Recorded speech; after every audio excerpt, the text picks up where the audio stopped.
Баршаларыңызға сәлем, сіздермен бірге Айнұр каналыма қош келіпсіздер. Бүгін шоколадты печенье дайындайтын боламыз. 150 грамм сары майымызға 150 грамм қантымызды қосамыз, жақсылап араластырамыз. 2 жұмыртқамызды жағамыз. Жұмыртқаны қосып, жақсылап тағы да біраз араластырамыз.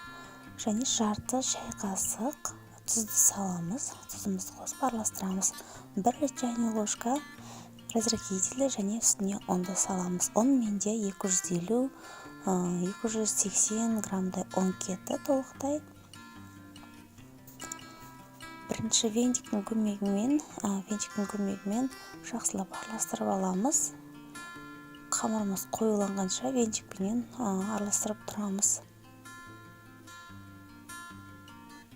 Көріп отырғаныңыздай ұнды бөліп саламыз.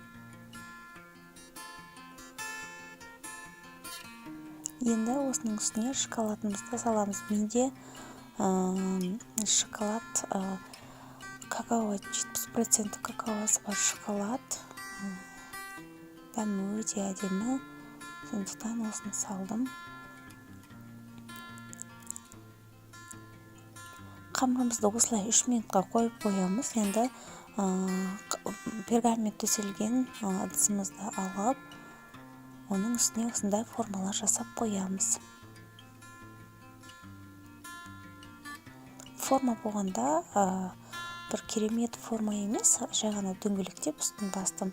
Если дөңгелектеп өзін қоя салсаңыздар, ол қамыр бізде қазір көтеріледі печеньеміз. Және достар, арасын ашуды ұмытпаңыздар, қамырларыңыз бір-біріне жабыспауы керек. Мінекей осылай көтеріліп шықты. Бәрі әдемі болып көтеріледі. Шоколады сыртына шығып. Мінекей біздің печеньеміз дайын. Мен бөліп көрсетіп отырмын. Өте жұмсақ, дәмді болып шықты. Ал барлықтарыңызға ас болсын, жасап көріңіздер.